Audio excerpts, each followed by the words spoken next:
Olá, sejam bem-vindos mais uma vez para darmos continuidade ao nosso estudo do livro do Gênesis. Hoje vamos estudar o capítulo 20 de Gênesis. Olha só, já chegamos no capítulo 20 de Gênesis. Hoje será do versículo 1 ao 18. É todo o capítulo.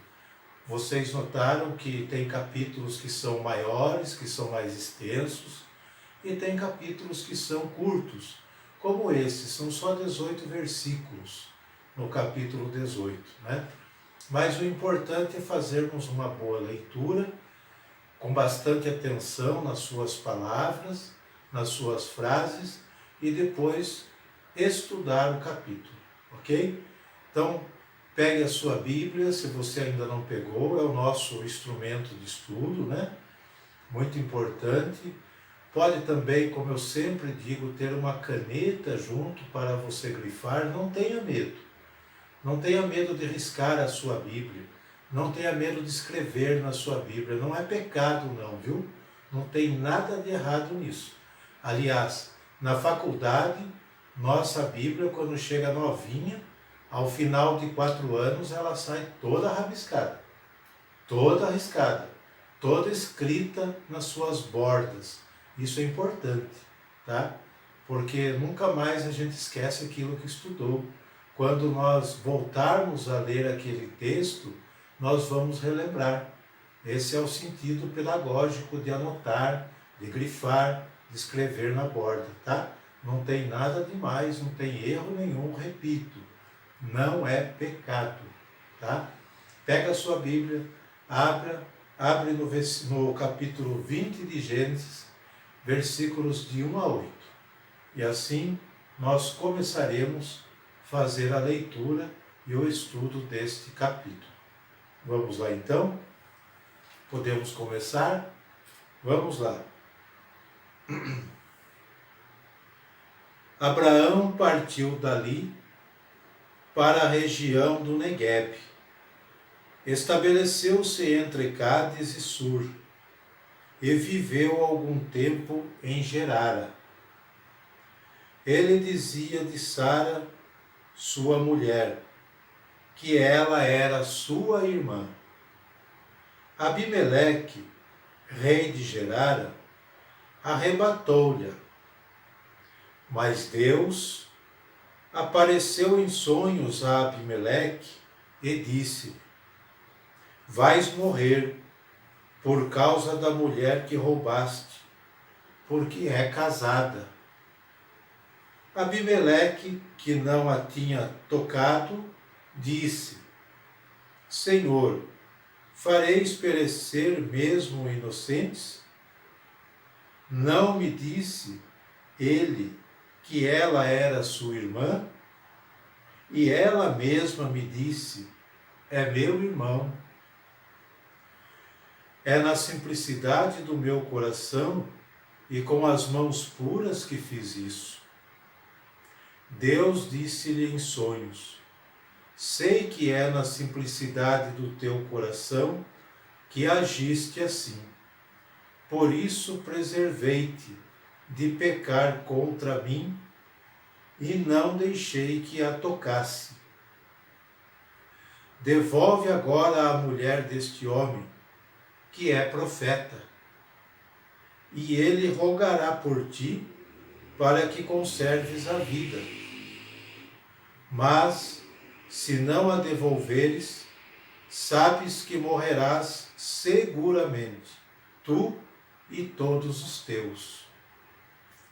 Ao romper da manhã, Abimeleque convocou todos os seus servos e referiu-lhes essas coisas. Todos ficaram muito atemorizados. Depois Abimeleque chamou Abraão e disse-lhe: que nos fizeste? Em que te ofendi para que nos expusesses a mim e ao meu reino ao castigo de um tão grande pecado? Fizeste-me o que não devias fazer. E ajuntou: que tiveste em vista agindo assim? Abraão respondeu: eu pensava que não havia certamente nenhum temor a Deus nesta terra, e que me matariam por causa de minha mulher. Aliás, ela é realmente minha irmã, filha de meu pai, mas não de minha mãe. Ela tornou-se minha mulher.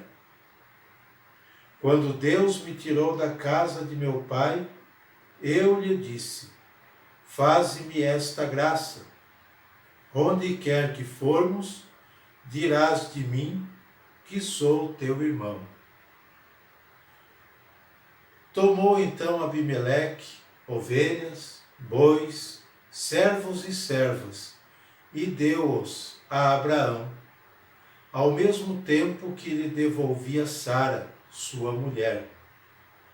E disse-lhe: minha terra está à tua disposição.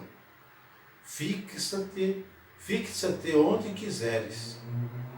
Disse também a Sara: dou a teu irmão 1000 moedas de prata. Isto te será um véu sobre os olhos, para todos aqueles que estão contigo, eis-te justificada. Abraão intercedeu junto a Deus, que curou Abimeleque, sua mulher e suas servas, e deram novamente à luz, porque o Senhor tinha ferido de esterilidade todas as mulheres da casa de Abimeleque, por causa de Sara, mulher de Abraão. Muito bem, está aqui a leitura do capítulo 20, muito interessante, e com certeza cada vez que nós vamos estudando, alguma coisa vai nos chocando na leitura bíblica, né? Talvez muitos que estão acompanhando esse estudo não tinham se deparado com tais leituras, né? Talvez nós ficamos muito acostumados com aquelas leituras extraídos de algum capítulo isoladamente dentro da igreja, né, só para transmitir uma mensagem, e ficamos por aí. Agora, quando aprofundamos no texto, nós descobrimos coisas que nós não vemos muitas vezes dentro da igreja. Nós não estudamos dentro do culto, muitas vezes, né? Então, quando a gente se depara com a leitura, às vezes ela choca, às vezes ela escandaliza, vamos dizer assim. Nossa, mas o patriarca escolhido por Deus, vivendo tanta coisa assim, que não é comum para quem é um profeta, para quem é um escolhido de Deus, não é verdade? É assim que nós pensamos. Mas é assim que a Bíblia relata. A Bíblia, como eu disse lá no início, ela nunca escondeu as falhas, os erros, os pecados dos escolhidos de Deus. Ela nunca falou que quem é seguidor de Deus não erra, não peca. Pelo contrário, aqui nós vemos coisas que nos deixam boquiabertos, não é verdade? Quando fazemos uma leitura literal. Mas quando nós vamos estudando, nos aprofundando, nós descobrimos o porquê dessas leituras. E tudo tem um sentido, tudo tem uma mensagem, né? Isso é para nós entendermos que Deus, desde o começo, Ele nunca escolheu santos. Ele nunca escolheu perfeitos. Porque perfeição não é sinônimo de não pecar. Não é sinônimo de não errar. Erroneamente pensa quem pensa desse jeito, ok? Ou quem ensina dessa maneira para os outros, não é? Perfeição é você sempre batalhar, lutar para continuar no caminho da perfeição, no caminho de Deus, ok? Então vamos lá, vamos nos aprofundar nesse capítulo 20, de versículos de 1 a 18, de Gênesis. O que o texto diz?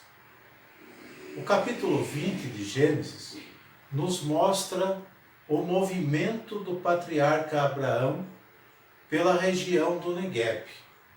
Ele é itinerante, ele é nômade, então ele está em movimento. É isso que começa mostrando para nós o capítulo 20. Viveu um tempo em Cádiz, nós vimos, né? E Sur, e mais algum tempo em Gerara. Muito importante recordar isso, que Abraão vivia em tendas, portanto era nômade. Por isso, esse movimento do patriarca Abraão, né? A história narrada aqui é semelhante, acredito que vocês já tenham ligado este fato, né? Essa história do capítulo 20 é muito semelhante à que vimos anteriormente em Gênesis capítulo 12, de 10 a 20, onde Abraão vai para o Egito. Aqui ele se estabelece e o autor sagrado faz questão de dizer que é por algum tempo. Não é definitivo. Assim como lá no capítulo 12 ele passou um tempo no Egito, aqui ele se estabelece por algum tempo em Gerara, né? O fato é que ele repete a mesma história para o rei Abimeleque. A mesma história que ele contou para o faraó no Egito. Sara se diz irmã de Abraão. E Abraão diz isso para o rei de Gerara, Abimeleque. E Sara confirma. Sara confirma isso ao rei. Isso está no versículo 5 do capítulo 20. Né? Interessante essa história. Abraão sempre escondendo, né, que é esposo de Sara. Depois ele vai justificar o porquê ele fez isso. Tá? O texto diz também que Abimeleque não pertencia ao grupo religioso de Abraão, de ter o Deus único, o Deus de Israel, como seu Deus. Ele não pertencia a este grupo religioso, então ele não tinha essa crença. Ele não era um crente no Deus de Abraão. Tá? Mais interessante notar que Deus, podemos dizer assim, se revela a Abimeleque em sonhos. É um rei pagão. E em sonhos, e não permite que ele despose Sara por ser casada. Se até mesmo o patriarca e a matriarca, de comum acordo, estavam supostamente, vamos dizer, enganando Abimeleque, vamos dizer o português claro, para obter vantagens, né? Para obter vantagens, Deus intervém nessa situação. E mesmo sendo um rei pagão, Deus se revela a ele em sonhos e não permite que ele despose Sara. Muito interessante isso. Né? O texto diz também que Abimeleque não pertencia, nós já dissemos isso, ao grupo religioso de Abraão. Assim como o faraó lá no capítulo 12, o rei Abimeleque fica perplexo com tudo isso, com essa mentira contada pelo patriarca. Mentira, entre aspas, né? E se justifica diante de Deus dizendo, sou inocente, eu não sabia. E isso está no versículo 5 também, do capítulo 20 que lemos. Eu não sabia, foi na simplicidade do meu coração que eu acreditei, foi na simplicidade do meu coração que eu trouxe essa mulher para cá, mas eu não sabia. Literalmente, Abimeleque foi enganado pelos dois, pela matriarca e pelo patriarca. Ele não sabia de fato. Então ele fica perplexo com essa mentira. E Deus realmente confirma que Abimeleque agiu na inocência do coração e não permite que o rei toque em Sara. Deus, ele é testemunha de que Abimeleque era realmente inocente. Ele foi enganado, né? Muito bem. Aqui temos 3 elementos que a Bíblia expõe sua posição perante o antigo costume daqueles que detinham o poder político e econômico. Aqui a Bíblia expõe a sua posição. Ela não é a favor. Deus não é a favor desse costume daqueles que detinham o poder político e econômico da época. De tudo que ele via, se fosse belo aos olhos, era dele. E isso realmente, se fosse preciso até matar, eles matavam para ter aquilo que eles queriam. Era um costume da época. Vamos entender bem isso. De quem detinha o poder político e religioso, ou melhor, econômico, né? O primeiro ponto dos 3 elementos. Eles, além de sua esposa legítima, tinham concubinas. Era costume da época. Aqueles que detinham o poder político tinham a sua esposa legítima e várias concubinas, que iam adquirindo pelo método descrito no capítulo 12 de Gênesis, de 10 a 20. E aqui, no capítulo 20, versículo 2 que nós vimos, né? Que diz assim para nós o capítulo 2.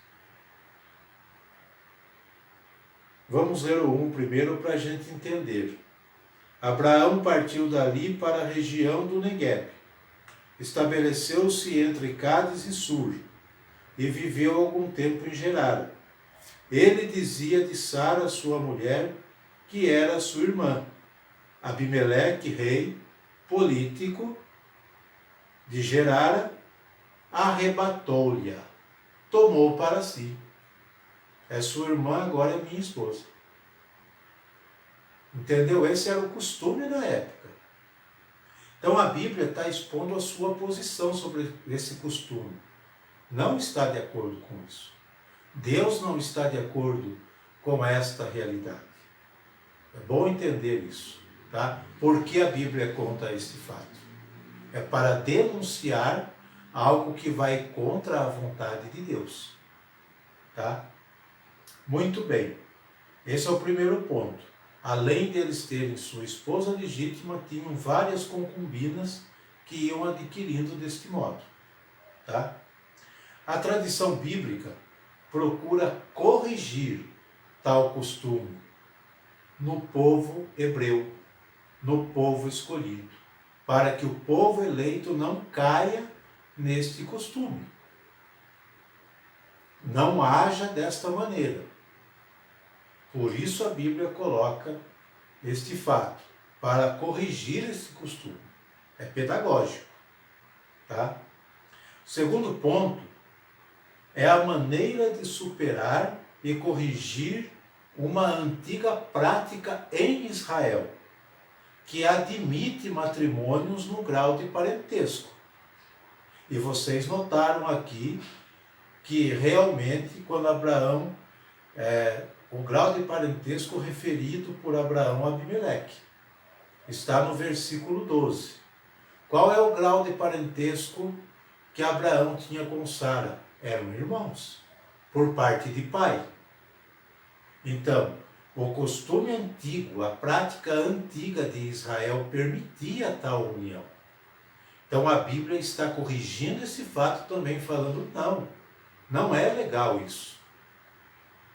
Não é interessante esta união entre irmãos. Vamos ver lá o versículo 12 para a gente tirar a dúvida? Abraão diz a Abimeleque: aliás, ela é realmente minha irmã, filha de meu pai. mas não de minha mãe. Ela tornou-se minha mulher. Era uma prática antiga, repito, aceita pelo povo de Israel, permitida pelo povo de Israel. Que a Bíblia, ao relatar isto aqui, está corrigindo esta situação, para não mais acontecer. Ok? Essa prática é finalmente eliminada totalmente pela legislação que nós vamos ver lá futuramente no livro do Levítico, capítulo 18, versículo 9 a 11, e capítulo 20, versículo 17 seguintes. Ok? Então, lá em Levíticos, essa prática vai ser abolida do povo de Israel de vez. Aqui é uma denúncia desta prática que não é também de acordo com Deus, com a vontade de Deus. Certo? Então, é bom que a gente entenda isso. A Bíblia está corrigindo uma prática. É pedagógico. Por isso ela coloca o fato. Tá? E o terceiro ponto, terceiro elemento, tem a ver com o aspecto religioso. O terceiro aspecto deste texto tem a ver com o aspecto religioso.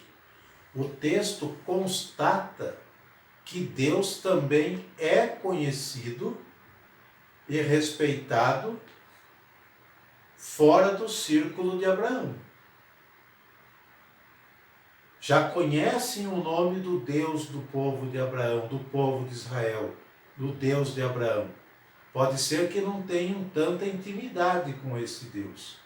Mas esse terceiro ponto do texto mostra que Deus é conhecido fora do círculo de Abraão. Não obstante, segundo o narrador aqui, Abraão mantém relação tão estreita e íntima com Deus que Abimeleque poderá evitar os males. Somente pela intercessão de Abraão, por ter tomado Sara, pode evitar os males. Pela intercessão de Abraão, por ter tomado Sara por sua esposa. Notamos também que o fruto desta relação de Abraão com Deus o qualifica como profeta. Isso está no versículo 7 do capítulo 20. Cuja a intercessão é válida. Versículo 17 seguintes. Tá? Então, o terceiro ponto é religioso. Deus é conhecido também fora do círculo do grupo de Abraão. E o outro ponto, Abraão tem a qualidade de profeta pelo grau de intimidade que ele tem com Deus. Portanto, quando ele intercede a Deus, a sua intercessão é válida. Deus o escuta, Deus o atende. Certo?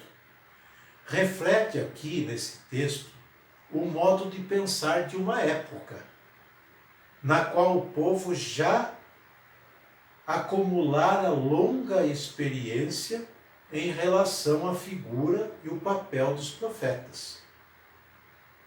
Então o texto está mostrando isso, que é o modo de pensar de uma época, o qual o povo já acumula uma longa experiência em relação à figura e o papel dos profetas. Eles não só anunciavam a palavra de Deus, mas além disso se transformaram em intercessores eficazes em momentos críticos. Olha que interessante, né? E isso nós podemos conferir lá na frente, no primeiro livro de Samuel, capítulo 7, versículo 8. Capítulo 12, versículo 19, de 1 Samuel. Podemos conferir também em Jeremias, o papel do profeta, no capítulo 37, versículo 3, no capítulo 42, versículo 1, de 1 a 4, e no livro de Amós, capítulo 7, versículo de 2 a 6. A importância e a intercessão dos profetas, que além de anunciadores eram intercessores pelo povo. Ok? Muito bem. Qual é a mensagem de tudo isso para nós? De tudo isso que nós estudamos e entendemos. Deus não aprova estas atitudes contadas aqui. Essas atitudes aqui descritas. Tanto é que esta narrativa surge com o intuito de corrigir estas falhas, que eram costumes muito antigos daquela época. Que ninguém pode se arrogar de ser o único que conhece a Deus. Segundo ponto da mensagem, que ninguém também pode se arrogar de ser o único que se conhece a Deus. Não era só Abraão, porque fora do círculo dele, como Abimeleque, também já conhecia e respeitava o Deus de Abraão. Tá? Ninguém pode se arrogar de ser o único a conhecer a Deus, só porque pertence a um grupo religioso. Este texto mostra que Abimeleque não era do círculo religioso de Abraão e conhece e teme a Deus.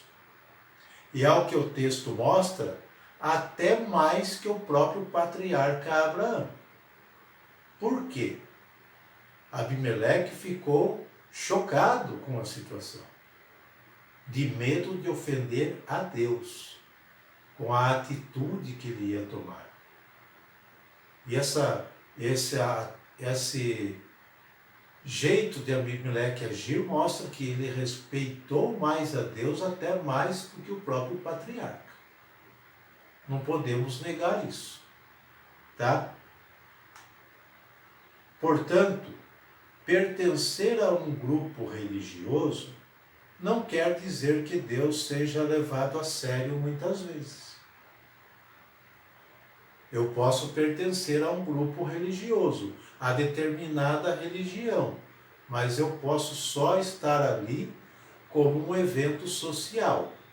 Eu posso estar ali para cumprir preceito, mas respeito pelo Deus único, talvez eu não tenha nenhum. Então, pertencer a grupo religioso não é quesito para classificar uma pessoa como verdadeira pessoa temente a Deus. Esse texto mostra muito isto para nós, tá bom? E quem está de fora, muitas vezes, expressa muito mais respeito e temor a Deus em muitas circunstâncias. Você talvez conheça, eu conheço, pessoas que não frequentam igrejas, mas que têm um temor muito grande por Deus. E tem sempre a cautela e o cuidado de não ofender a Deus, como nós falamos, através de práticas erradas, ilícitas, de práticas que não agradam a Deus. Certo? Então esta é a mensagem do texto para nós, do capítulo 20 de Gênesis. Espero que vocês tenham apreciado, tenham gostado. Se você gostou, deixe o joinha no canal, compartilhem esse estudo e se você não se inscreveu, se inscreva. E obrigado pela sua participação. Obrigado por você que está inscrito e é fiel, que acompanha cada aula, ou melhor, cada estudo postado, tá? Não vamos chamar de aula, vamos chamar de estudo da palavra, estudo bíblico, tá bom? É o que nós estamos fazendo aqui. Com muita simplicidade, vamos chamar de estudo bíblico. Muito obrigado, um abraço para você que tem acompanhado, para você que acompanha, e até o próximo encontro, se Deus quiser.